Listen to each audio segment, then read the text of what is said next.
Smash that limiter! Well, hello there. Hello, everybody.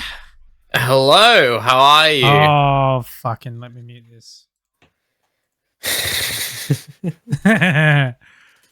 Just shut it down. Shut it down. Okay. Welcome everyone to the podcast. Okay, so things are going to be a little bit different than normal, and I apologize for me continuously looking up is because I have a giant fucking monitor that sits in the corner of the room. The reason why we couldn't stream on Sunday is because we literally had hardware issues because, well, got a new office. So, so we're filming in at the moment. Well, I am anyway.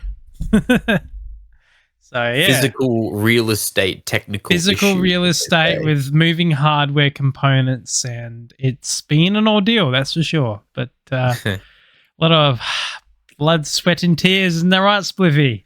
Absolutely.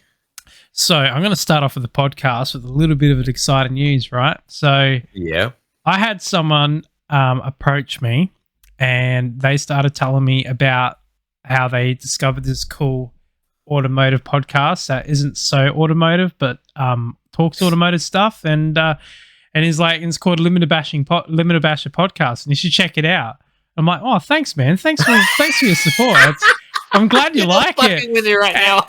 I'm not. Oh, and, that's fucking funny. And they were like, oh wait, you're the person on it. And I'm like, yep. So yeah, oh, that's fucking great. So they found it on YouTube, which is pretty good. So they obviously don't watch it live, but that's okay. So I'm really glad that that it's obviously getting to people out there. So that's good. So we've got to keep the good work up and hopefully keep it entertaining enough. I mean, geez, we are pretty crazy though. So I think we got that in the bag. I mean, like, yeah, obviously. I don't think the craze is ever going to end. No, it's not. The crazy element will never end. Okay, so we'll just create more crazy if we run out of crazy. We need to explain the fucking title of why it's called I'm a Stud. So, while setting up the new office, I've never wall mounted a TV before, because that's what the monitor is TV. It's a big LG 55-inch thing. And turns out the walls are full of bog. So the stud finder, which my dad lent me, was this old school stud finder that's got like the wheel that adjusts the depth. So you manually adjust the depth reading as you're going along. And it was a nightmare, wasn't it, Spliffy? Because he was watching me on camera. He was watching me fail so hard. I was trying to show him. I was helping him, trying to help him from a different side of existence. Yeah. And I lost my shit. It was very hard. I ended up getting my dad to help me out, and I'm being really cautious. We did a few investigation holes where you make a little hole to try and find whether you can find the stud or not. And hey, Ray, how's it going? And so I ended up getting in the help, and then his method to find the studs was the old knock and listen technique. And then what did he do, Spliffy? He just started drilling everywhere. Of course he does. To find the fucking stud. That's what you do. That's what you do. we decided that we were going to need a new stud finder that actually fucking works. So I go out to Bunnings and get myself a Ryobi stud finder, one of the ones that you suggested, Spliffy, that's got the gauge reading on it that tells you how wide the stud actually is. So yes, if it's the one I'm thinking, if it's the one that I'm thinking of, I've used that exact one, and I must admit, didn't like it. Wasn't helpful at all. Which one was that one? It was it's got I think about five or seven LEDs at the top. It's got this button in the center of it which you can push onto, which actually leaves a little hole. Yep. You are 100% correct. It's that one. Yeah, I wasn't a huge fan of that one. Yeah, I did like it, but that whole center thing, what the fuck? Yeah, no, you'll never find a stud finder that'll be that fucking accurate. It was accurate, but like, why? So basically, those who are watching right now, so the LEDs, these tell you how it gives you a rough fuck off. It gives you a rough estimate of like define your stud. So the LEDs will light up and it'll show you kind of the width. But the actual proper way to do it is you get close to the stud, and then it will come up and show where it's close, and then you will mark the edges and then mark the center essentially, and that's how you work out your width of your stud. But this stupid little fucking button in the middle, right? So what happens is you go through and you find the center point of your stud, and then that will start glowing green. Then you press the button, and it leaves a hole in the wall to mark. Did you press the button? No, I didn't. Oh, good. Because what's the point? You have a pencil mark for the top of it. It's like, yeah. How's poking a hole through a wall gonna help determine the center point when you can just get a lead pencil that you can visibly see? No, I don't know. I don't get that part. At first, I thought it was like, is this like a electrical reader? Like you press that down and it like detects where there's electrical current or something? Or is that what it is? And then I was reading it and it's like, no, it's for marking. And I'm like, why not just use a pencil? Like, but yeah, anyway, you know what? For $49, it bloody worked, except for on the inside of the wall. So we had to go outside of the office and find the stud on the outside, the exterior walls. That's how we did it, because there was so much bug on the inside that basically it ended up being easier to find the studs on the outside, and then drilling, like measuring it out that way, and then using the stud finder sort of determine where it was, and then drilling into it. So that's how we mounted the monitor to the wall. Oh, far out. Yeah, it was. I'm not a stud finder, and I'm not a stud. Look, I'm the way we stud though. The way that it's always worked for me is that you get a bracket that's basically a panel bracket, which has usually about, I don't know, it would have about 24 slotted holes in total. You mark out your holes, and then you just drill in the center of each of those holes, and you'll probably find a stud somewhere along there, because studs are about 450 between. They're either 450 or 600. They're the two different standards of the width of the distance between the center of the studs. So you're bound to find a stud from at some point. And then you whichever one you stud, you put some roofing screws in, and then you put some strap toggles in some other holes, and then you've put the TV on after that.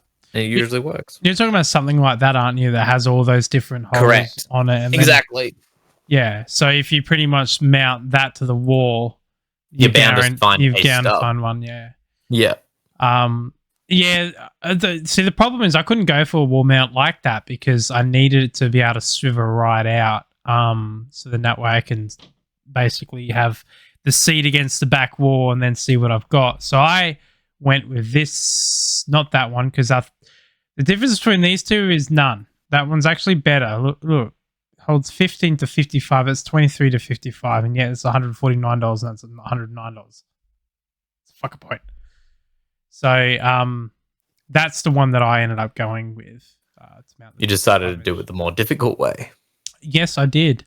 Fun fact as well, you should see how expensive freaking Harvey Norman's wall mounts are. This is a reason. I didn't know they had wall mounts. You should see how expensive they are. They're absolutely ridiculous.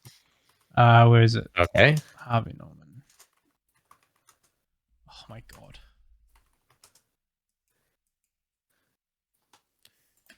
TV wall mounts and brackets. Holy crap! Yeah, I know, right? It's fucking ridiculous, because when I went in there, I went in there like out of my way saying, I do not want a wall mount from these guys, because I've already bought one. This is the reason why I went to buy my own.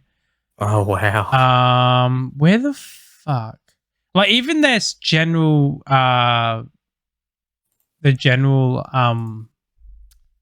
mount is like $200 something. Like, the flat one that doesn't like angle or anything. Yeah, right. Those are called slimline brackets. Yeah. Even they're like over $200. That's bloody expensive. Go find a cheaper one. Yeah, that's why I paid $100 for one. Yeah. Where's the fucking crazy expensive one? Here we go. This is it here. Whoop. Let's have a look, see. Like, look at that. Look how fucking expensive that is. $365 for... Holy crap. Let's think. How much does that cost to produce? $40. That would cost $40 to produce in a factory, I reckon. You think so? Yeah, I know so. What brand? I'm not too sure what brand it is, but yeah, I know that would cost like $40 to produce in a factory. Because none of that, all that would just be, I reckon they're punched out through presses. So they'll just get aluminium extrusion and then they'll just press it all out. Be done in seconds. Right. Yeah. Fucking $369 for that. What a ripoff. Yeah. That's one thing that I've noticed. Like, I'm glad COVID's over in the sense of like the price of things. Like, TVs. Peak COVID was so expensive. Like, you'd be lucky to get like a 55-inch for like under $2,000. Now you can get them for like 1,000 and under. Like, it's crazy. But yeah, same with car prices. Car prices have finally started to plummet. Have you noticed that, Spliffy? No, I haven't, because I never really did any car shopping during COVID. So I just heard that they were expensive. Yeah, well, they were. Like, some car brands, like, Toyotas for some reason are always really expensive. But, like Commodores, for example, Commodores have dropped significantly in price. Yeah. Everything's kind of fluctuated now, starting to level out. Funny fact, though, Navaras are on the up. Oh. Yes. I was looking at car sales the other day just out of curiosity, and I noticed that my Navara is like almost like 36,000 worth now. Oh, wow. And, I bought it like 25. So that's interesting to see that go up. I guess they're a very reliable car. Or People are fucking in the last like 6 or 7 months, I've been seeing a boom in fucking Navaras just bloody turning up on the roads. Oh, right. Yeah, I guess people are selling them. Yeah, people like buying them left, right, and center, and they're like using them. And I've been seeing more Navaras on the road that I've been seeing Hiluxes and shit like that and Tritons. It's weird. Oh, right. Yeah, like, and not just like the D40, but like D22s and the NP300s. It's just everywhere now. Right. It never used to be so popular, but now all of a sudden they just sort of boom. This is making a comeback, perhaps. I think so in the early days when D40s first came out, they had issues with the timing chain snapping, right? Because they used a simplex timing chain, which is a single chain. Right. And I think they got a real bad reputation for blowing up on people. So, and that lasted for quite a while. Like, they had that issue for years. It wasn't like something that was a one-off thing. Like, they had it for a long time. Anyway, hey, how's it going? Actually, you'll be surprised, man. I've been seeing them going up for that price. Yeah, it's wishful crazy. Thinking, perhaps, but maybe maybe I don't know if they get sold that price, but they're definitely advertising at that price. Yeah. I've been seeing them at 20s, probably the lowest. We're just sort of speculating about that, skimmers. So you know how things suddenly get popularity for all of a sudden? I think the Navara, for some reason, has become a popular car. Because I noticed, like, on the forums, particularly because I've been involved in the Navara forums, as you know, that's the whole thing with my channel on YouTube, is like fixing Navaras because they break. And even maybe you caused the price surge. Maybe that'd be fucking funny. But yeah, you can, but not full drives. Full drives are like all like 60 plus. You could get like a normal car for that price, but not like a full drive. They're like 60, 70, 80. Like even Navaras and Tritons are like that price. But anyway, so I noticed that the community of Navara owners have grown up, ranging from D22s, D40s, and MP300s, which is obviously like the newer Navaras. Yeah. Yeah, full drive tax, definitely. So I think that's why they've become more popular. And I noticed that on the forums, people are saying that actually the most reliable car when it comes to full drives, especially with the NP300s, they come stock standard with a rear diff locker, which a lot of car manufacturers like Toyotas and Ford Rangers and all that sort of stuff, they don't come standard with a rear diff locker, where Tritons and Navaras do. And apparently people love the new rear suspension on the Navaras. Apparently you can get a good lift on them. And I've seen some crazy shit that they're doing with them. It's quite cool. The motor's the same though, and it still has the same issues, I think. But yeah, I don't think they're better. And I still agree with what I've said previously, that you shouldn't buy a Navara if you're not mechanically minded.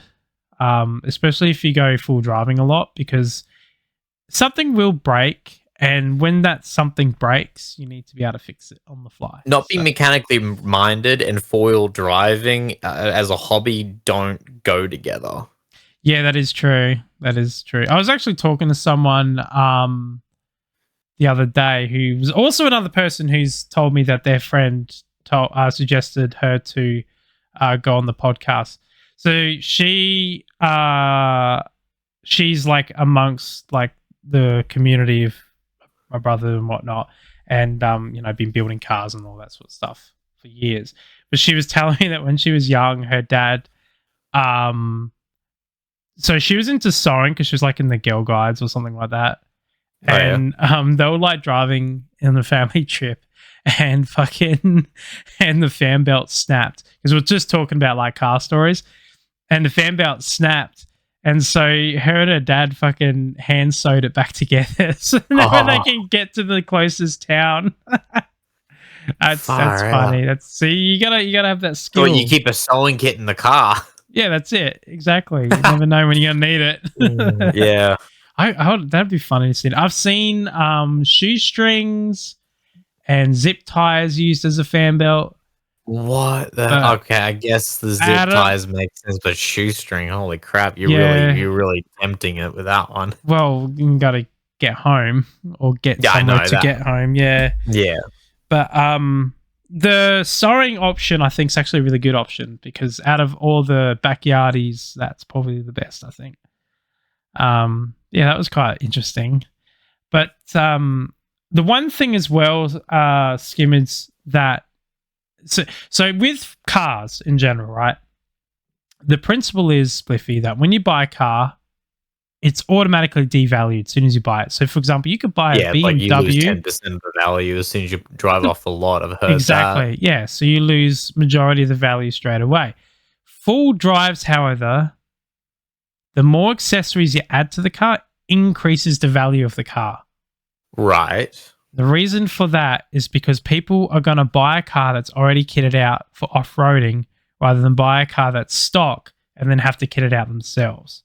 Right, that makes sense. Because it's more cost-effective to buy a car that's already kitted out and pay a little bit more than a stock car than it is to, The problem is insurance companies, dumb fucks, have not caught onto this yet. So they generally don't insure you for a lot of things. Ah. Right. You have to get an extra insurance on top, which is called accessory insurance. Course. Yeah. Which, insurance is a whole fucking... I could literally go on about insurance for a whole fucking podcast, because there's a lot of... I think there's a lot of insurances that people pay for that if you're just a careful driver, you don't need to spend the money. Yeah. Or just... If you're just careful in general... You probably could cut your yearly costs in half. Oh, Valkyrie followed. Hey, how's it going? Welcome, Valkyrie. Thank you very much for the follow. Appreciate it. Hello, Valkyrie. Need to change that fucking notification one. I want to get the limit. I want to get the hit the limiter one. I'm gonna change that to that. Hit the, Yeah, it's what is that noise from? I don't know. I know Oh wait, it's used, the pew? yeah, I know it's used on Cursed No, Halo. because yeah, well, I was gonna say Yeah. Cursed Halo. Yeah. Beyond that, I don't actually know. Where would the pew come from? I don't know. I don't know where the pew comes from. It's interesting. Yeah. Yeah. Oh, well, But anyway. something to think about later. Yeah, yeah. But I reckon like insurance is a whole nother fucking topic because like car insurance aside, I reckon people could you double their yearly budget if they didn't pay if they were just more careful, Yeah. right? So I've been living on my own. I've bought all my stuff and I refuse to pay for home and contents insurance. The home insurance I might pay for when I buy my own place, but I refuse to get contents insurance. Yeah. Because it's like I've already bought the thing, right? I don't want to spend more money because at that point I feel like I'm renting the things I've already paid for. Yeah.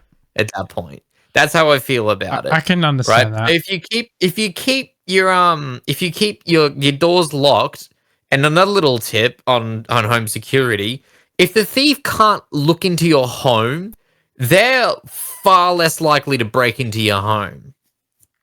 So if you get like a some sort of darkener or some sort of shader that you can glue onto your window, that's actually a much more more pragmatic way of stopping thieves than a home security system, and a hell of a lot cheaper too. You know what? I still think the best fucking home security system is probably a dog. Well, you still have to feed it. Yeah, well, yeah, like fucking. Oh my god! Yes, I did mean 10. Thank you, Valkyrie. Yes, tint is exactly what he meant, and yes, you can get window tint. So I previously used to work in an industry where break-ins were part of the sort of business, so like call-outs to replace and repair locks and stuff like that. And I used to hear stories from the people that used to work in it. And I can tell you one thing: you can spend $800 on a fucking door lock, but they're still going to smash your window. Yeah. Roller shutters. Do you know that you can peel roller shutters up with just a kitchen knife? No, I didn't know Yeah. that. So if you get in, so like a roller shutter comes down like, and if you get a knife, or I've seen it done with a travel, like a. Is it called travel? You know the gardening tools, like a little tiny miniature spade. Oh, not a trough. I know what you're talking about. Yeah. Yeah. So we're ending this podcast and we're gonna go into marketing shades. That's it. That's what we're gonna do. We're gonna market security. That's what we're gonna do. Like, buy our shit, but your house is gonna get broken into anyway because we'll break into it. Nah, it's all alleged. So what I've seen is happened quite a few years ago. There was an old lady around the corner. I think she's dead now, but anyway, doesn't matter. So she lived around the corner, and unfortunately, some fucking lowlife was watching her and watching her routines, and so she bought roller shutters and that because he broke into there previously and went straight to her safe and broke into it and took all her money and passports and whatnot. And so she bought roller shutters and that to help with the security. Anyway, we were asked to go over there, help her out by her son. Yeah. And we went to have a look, and the cops turned up and whatnot. And so what he did, he got one of those little gardening tools, and he literally wedged it in the corner of the roller shutter and just banana peeled it out. And then she had like one of those heavy duty industrial screen doors, right? Yeah. And he did the fucking same to that. He just banana peeled it out. Yeah, he just got it underneath. He bent the corner, and then he like got a piece of wood and just bend because it's still aluminium. Like, yeah, it's strong and thick, but it's aluminium, so like you can still bend it. Leverage will Yeah, kill anything. yeah. So he bent the bottom of the screen door like that. Then he smashed in the glass security window that was on the other side, which is normal on a house. Yeah. And then he got in that way because she had like barred her windows. She had big heavy duty deadlocks on the front door. Like, Far he out. still fucking got in there, and then stole all her money from the same safe again. Like, come on, lady, get a new safe. Like, obviously something wrong with that safe if this guy can break into it twice in a row. Yeah, because he knows where it is. He knows how to get in there quickly, get what he wants, and get out quickly. That's what Exactly, matters. yeah. That's why they can't see into your house. That's They'll it. move on to someone else. But anyway, so you learn real quickly that it's pretty easy to break into someone's house, unfortunately. Yeah. And if someone's going to get in, they're going to get in. The thing that you want to do is make sure that one, you can have cameras, so then that way at least you can identify them and then get the cops. Or what you could do is you could set up sentries of paintball guns that are motion detected, and they just shoot the fuck out of them. And then we'll would be real painful. We'll go straight into the fantasy land now, shall we? Fantasy? I'm just gonna build a big robot. It's gonna protect all my shit. If anyone breaks into it, they'll make them feel real sorry, won't they? Now, Mum, I want popsicles for breakfast. Fantasy, man. You really think fucking that's fantasy? Absolutely. You want to make a bet? God, I'm going to show you. I'm going to show you. This is not fucking fantasy. You can buy them. Don't. You probably. Can you imagine that hanging upside down? How would that work? How would the hoppers work in that? It would have to be like... I don't know. Okay, now you want this and a dog, so that way this thing's just following your dog around. Yeah, shoots your dog. No, it doesn't even shoot your dog. It doesn't even shoot your dog. It just misses your dog, so that way at the end of the day you get home and your entire house is covered in paint. And holes in your wall. Because, like, to be honest, a paintball gun will put a hole through your wall. Yes, most likely would. My paintball gun will put a hole through your fucking window and, like... my paintball gun. You gotta make it to my house first without getting locked up by the cops. Or you know what actually would be another cool animal to have as like a guard pet? Fucking goose. A goose. A goose. Like, yeah. People are terrified of birds. And like, I don't know, geese, man, when they get going, like. I have a friend who has a literal loose goose just hanging around their property, and this thing just wanders around like it owns the place. Well, that's because it does. It's his property. Yeah. That goose has got it going on. He owns a house.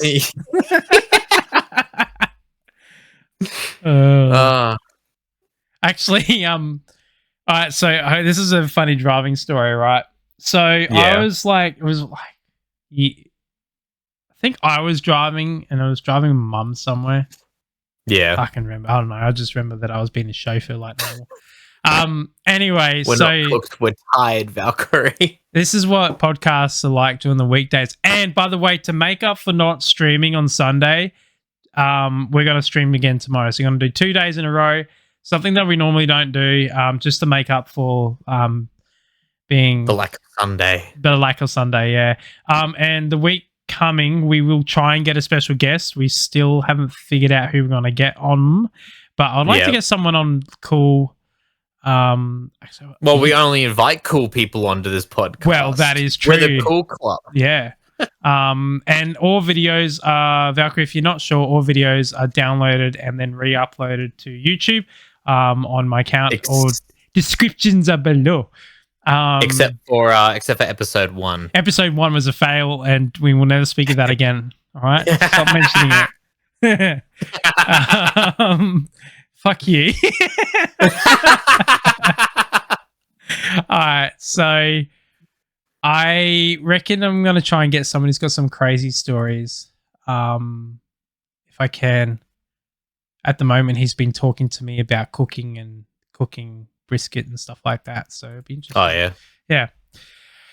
So You put it in the oven, and then you turn the oven on. You don't come back for like. He's using a smoker, so it's a little bit more complicated. That it's involving burning wood and shit like that. Yeah, well, like no, and then you put the wood on, and then you leave it for like 4 years, and then you come back and you like eat it. What the fuck are you on? Brisket. I'm on brisket. Yeah, that's your drug. You just fucking inject it in your system, don't you? Oh no, I've only had one. I think I've only had one beer. The last brisket. I can't remember if I had one or two. Wait, you're drinking? Why early in the afternoon. Why was I not informed this is a drinking event? Because I was drinking early. I haven't had a beer in the last 35 minutes and 57 seconds. Fair enough. Anyway, back to my story. I've gone on a tangent. By the way, this happens a lot for those new viewers. I go on tangents. We go on tangents and we circle back around. So I'm driving with my mum and we're going on this like dirt road that goes through kind of like this weird little country area in between suburbs. It's weird. It's like a paddock and a farm and everything. They usually have like a donkey there in the paddock that just screams at you as you drive past. But and we're driving along, and this out of nowhere, a fucking peacock flies in front of us. A peacock? I didn't know peacocks. A fucking peacock. No, yeah, I didn't they even can know fly. Peacocks flew. Yeah, they fly, man. They fly everywhere. Really? Yeah. I thought they just like majested around. No, they can fly. Like I've seen peacocks in trees and shit. Like, yeah, they can fly. Yeah, well, they just walked up there. That's how. They didn't fly. They just casually walked up. I could just imagine the old Looney Tunes scene with his fucking peacock scaling up going sideways. on the vertical wall. Like Roadrunner. Yeah, exactly. That's how they get around, man. Coyote Man, he's such a weak bitch. As if he can't kill Roadrunner. Why doesn't he just shoot him? Because like, the story would end and we would have like one episode. This is the reason why. And a lot of traumatized children. This is why you don't work at Disney or Looney Tunes. Who the fuck owns Looney Tunes? Warner Brothers. And I'm guessing that are they owned by Disney? No, Warner Brothers is owned by Warner Brothers. Oh, okay. Yeah, they try really hard with that pie, but their pie is small and tasteless. They should just. Well, at least it's not Disney. They should just sell it to Sony. Like Sony has its own problems. Yeah, it's better than Warner Brothers. But anyways, what the fuck am I on? I don't know what you're on. What are you sitting on? I don't know. I'm sitting on a chair actually. Oh. Yeah, it's well, let's get on to the chair. It's the old Officeworks Bathurst Racing Edition. Racing Edition. You're gonna go fast. You know what it stands for? Racing Edition stands for it's fucking uncomfortable and sweats like a bitch. It's like a typical racing car. It's like, have you ever been in a performance car before with bucket seats? No. Okay, so the idea of the bucket seat is to hold you in the bloody car. So now when you're going higher speeds or going sideways or hell, even rolling, you don't fall out of the seat. There. Yeah. Right. Locks you in. Very uncomfortable. Ah. I don't know how those endurance drivers do it, man. They must get so much cramping and sore backs and jarring. Fuck, that must be uncomfortable. Because of those endurance races, they go for like over 24 hours. Far out. Yeah, like they're driving more than 24 hours. They have a couple of drivers to rotate around so they don't fall asleep behind the wheel. And they just drive and drive and drive and drive and drive until basically whichever car lasts the longest. It's kind of like an interesting event. So these events, like so they have rules like the car can't be X amount of kilowatts over, but it can be like any sort of car. And it has like rules about braking and all that sort of stuff. Yeah, can't brake. So still allowed to brake.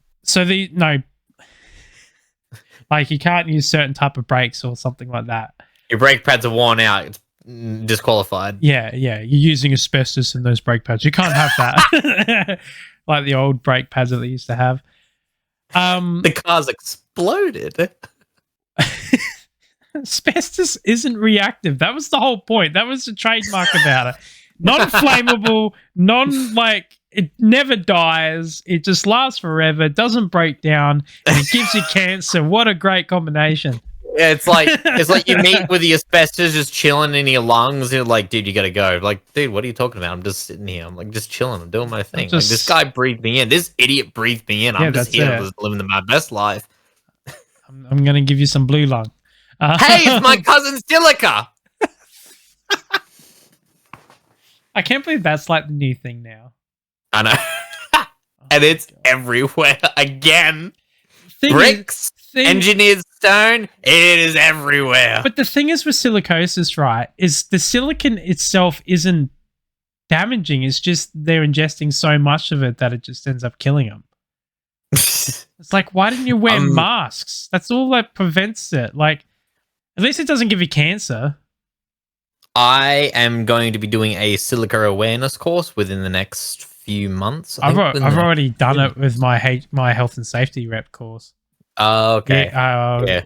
So we will both be up to date. Actually, let's compare notes to see how much they're lying to us. Well, okay, so believe it or not, ladies and gentlemen and others,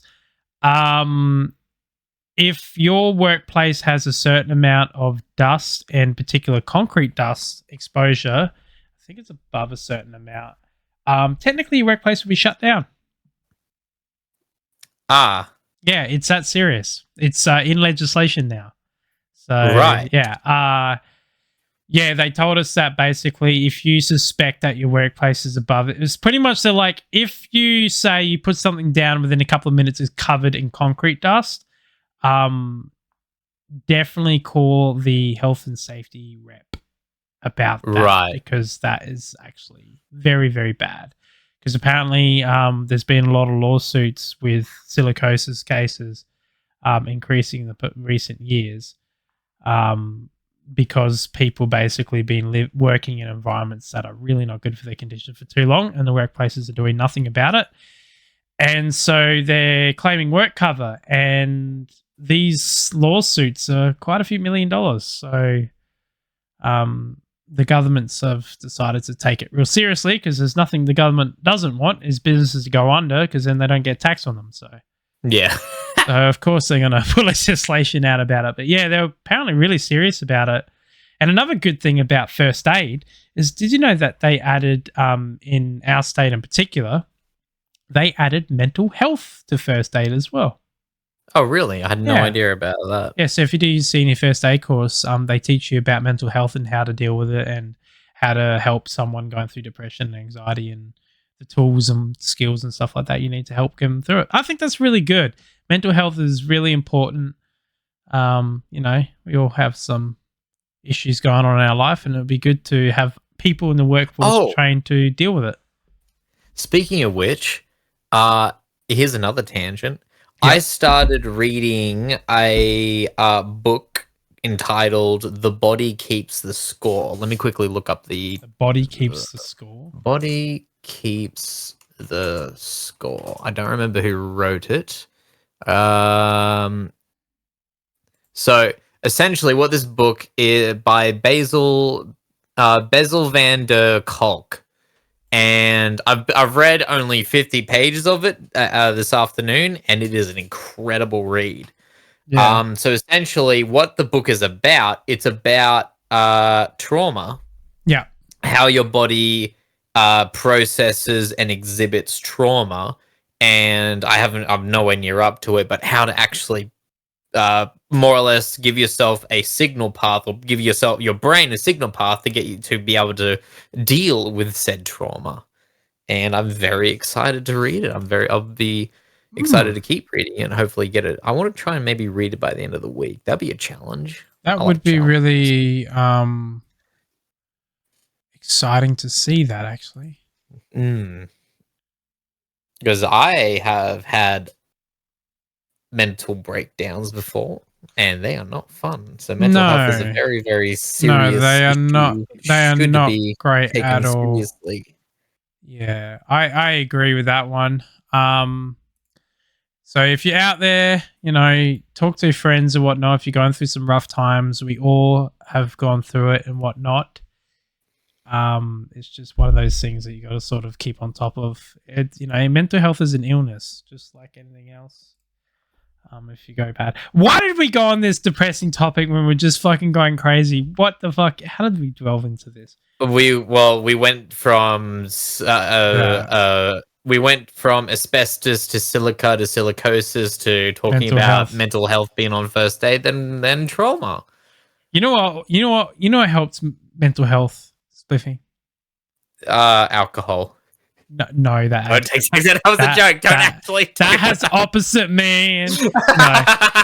No, doing fucking skids, man. That's good for mental health. Fucking just do a skid. Can you imagine that? Like, do a fucking like a mad ass burnout, like in the middle of the fucking street. Cop pulls you over and is like, "Do you know how dangerous that is, mate? It's for my mental health. It helps me, mate." I'm doing a little. I'm dumping in the blowy. I need to do a little bit of a rain. Could you just imagine that? That'd be so funny. That would be a lot of fun. I would be. I'd like that a lot. I'd laugh and then proceed to throw the driver into the sun. Ooh, that's an interesting way of doing it. But yeah, I would. If someone does that watches this, seriously, if someone like does a skid, cop catches them, and then they go, "It's for my mental health. I'm depressed." Can you please record it and post it online? Because that should be funny. I just want to see the reaction of the cop. They're even going to do two things. One, they're going to be like, "Oh, fuck. Oh, well, you can't do it like that, man. There's other methods." Or two, they're going to be like, "You fucking serious?" And they're going to throw you into the sun. Either way, I want to watch it because that shit's entertaining. You have a very interesting concept of entertaining and entertainment. Well, like today at work, I said that it's exciting. Like I was like talking about like new stuff and whatnot. I'm like, that's gonna be really exciting. I'm gonna fucking love it. And and he's like, I'm glad simple shit excites you. I'm really happy for you. And I'm like, yeah, thank you. And then a couple hours later, I did something really stupid and like almost damaged like quite a few $1,000 of product. Yeah, I fucked that up. But it's all right though. I don't think it wasn't damaged, but basically, all right, I'll tell the story. So I fucked up. Right, rule of thumb with forklifts is when you're going on an incline, you go backwards. So, for example, if you're going down a hill like that, you turn around and reverse back down. So then that way the pallet goes against the basket of the forklift. Yep. So I did everything correct up. So there's this place that I work has got like a lot of different hills and whatnot. And it's a big property. So I'm going from one side of the property to the other side of the property, the forklift carrying these two items that I'm not going to say what it is because otherwise I'll just doss myself. So they're items that are tall, long, they're like the size of a person. They're heavy, but they're not crazy heavy. And they're individually on their own pallet, which is on a bigger pallet. A little bit of context. There was a courier driver, a truck driver that was just parked there fucking having his lunch break. I don't understand why they do that. They load up and then just sit there for hours, never moving. And he was in my way. And I thought to myself, I was like, he'll be hard to turn around with him in my way. And then I thought, no, I'll be right. So I went to the hill and I had my foot on the brake, the clutch brake on the forklift, and I was going down really, really slow. Like, I keep thinking the camera's up there and it's over here. So I'm going down really, really slow, like on an incline like that. Anyway, turns out the pallet that they were sitting on was broken, and the pallet tipped like that as I was going down. And I'm going like slow, like my foot's on the brake and I'm going really down. And they fell over right in front of like everyone. and they just laughed at me. Oh no. And I'm just like, I just yelled at the top of my lungs, fuck! And I'm like, God damn it, this sucks. And then like I quickly get out and I put it back up on the pallet and whatnot. And they're like, should have gone backwards. I'm like, yeah, I fucking should have gone backwards in hindsight. Should have gone backwards. Fucking hell. If I did that, I wouldn't have had this problem. And then, yeah, we had a look at them and that. They weren't damaged. Like, even the box wasn't even dented. So I must have been going that slow. Because the way they landed on the ground, because I was on an incline like that, it basically, the base of the pallet that the item was sitting on was still on the standard size pallet that they were on. And the top part of the corner is what hit the ground. And so it was like that. If it had landed flat like that, I would have damaged it, and that would be quite a few thousands of dollars of damage. But if because it was on the edge, it should be fine. Fingers crossed. I hope. So yeah. So they learn from your mistakes and don't repeat them, ladies and gents and others. Yeah, it's not good to fuck up, especially in front of everybody you work with. But, or it could be the greatest day of your life. You never know. You never know. But in saying that, the first thing I did was go and tell my boss that that happened, and he said, "Did you go forwards?" And I'm like, "Yeah, and I won't do that again." He says, "Yeah." He's like, "It's okay. It happens." So yeah. It's not as bad as some other stories. I've heard other stories where like someone was lifting something up on a K. No, actually, no. The worst one was someone was lifting something up, so they went under a pallet racking. It's kind of like a bridge, and there's like pallet racking and pallets up above it, and you go up to the other side of the shed to the other bays of pallet racking. And they were lifting up, and they weren't paying attention to what they were doing, and they hit the top beam of the pallet racking and took it out. And then next minute, all the pallets fell on top of them. Oh, that's bad. That's a fuck up. That's really bad. Yeah, that's a major fuck up. That's a major fuck up. So I didn't do that. I just did a stupid mistake. But yeah, forklifts are fun, but they are pretty dangerous. Pretty sketchy. Everything is dangerous. Yeah, that is true. Hey, did you hear about that helicopter crash? No. On the news have been going on and on and on about a helicopter crash up in Queensland. Right. Apparently people died and shit. No, I'm not surprised. It's a helicopter crash. What do you expect? Yeah, but why do people keep crashing? I don't understand. Because I don't know, they get their fucking licenses from cereal boxes. I don't get it. Like, I haven't, like, I've flown in helicopters. This is when you say I'm not a conspiracy theorist, but no, I just don't understand. Like remember that crash in SeaWorld where the two helicopters collided each other?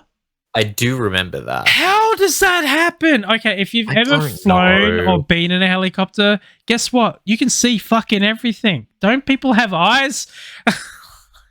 I don't get it. I do not understand it. They're probably they probably got like a VR headset strapped to their head. They're going like, wow, the graphics are amazing. Yeah, I can see him. Oh, he's getting closer. Oh. It's funny. I was talking to someone about games, and I said to him, "Have you been playing Skyrim?" And he goes, "Not since I played Skyrim VR." I'm like, "What happened?" He goes, "No." He's like, "Oh, there were two, were they?" So there were two. The one. What the hell? The one in US. That was the one with the Marines, wasn't it? Because I remember they said one was a military crash. The one here was the Marines. Oh. Like the US Marines or the Australian? Do Australians? We don't know. They don't have Marines. No, we don't have Marines. It had to be. What the fuck are the Marines doing over here then? Oh, we have American troops here all the time. Oh my fucking god! They do a lot of drills and stuff like that. Fire and rescue. That makes sense for them to crash because they were probably in a situation that was pretty dangerous. That makes sense because like a lot of those fire rescue helicopters, you know, they're like on sides of cliffs or something like that where you get like updrafts, and that makes sense. But military ones it never makes sense unless it must be the pilot doing something stupid. Quite possibly. The only thing not out of the question. Because like those helicopters are designed to like they're pretty robust. Because like thing is that people don't understand with helicopters is it's safer. Yeah, they were doing something they shouldn't have done. That's for sure. There must have Um, been. Helicopters are actually, believe it or not, safer than planes when it comes to like engine failures. It Okay, sounds you're gonna have as to walk me through that one because, as far as I'm concerned, if the blade stops spinning, you drop. no, you do not. You don't. You do not. So How the fuck does that work? it's a technique called auto rotation. So basically, what? Right. So think as your props as wings, because that's what they are. A Yeah. helicopter is basically the rotor is a wing. Yeah. And so the way it works is so you get engine failure. Say you're at I don't know, X amount of feet or whatever. So if I'm flying along and I get engine failure, the first thing I want to do is so you're that joystick you see helicopter parts on the left side or the right side. It's usually the left. It's called your Yes, on the left collective. hand side. It's called the collective. The collective is what rotates your blade on your rotor up and down. Right. So what you do to get an auto rotation, which is basically using gravity and the wind pressure from falling to spin the blades without a motor. Right. So what you do Oh. is you drop your collective down to allow your blades to rotate like that, which will allow your helicopter to drop. And then you lift your collective up, which pulls them up like that. They catch air. The air, because they're on an angle, the air then rotates the rotor and spins it, giving you your thrust. And then you do that several times and you will be able to auto rotate and land on the ground safely. Right. Okay, that makes a little bit more sense. Yeah. Where a plane, like a lot of your small planes are pretty good at gliding. Like some of your Cessnas and stuff like that, you lose your engine, you can glide down pretty easily. Some planes, like for example, your old Warbirds, jetliners are designed with gliding capabilities. So a lot of your like commercial aircrafts are designed to glide. Your military planes are not. You lose engines in like those planes, and you're falling like a brick.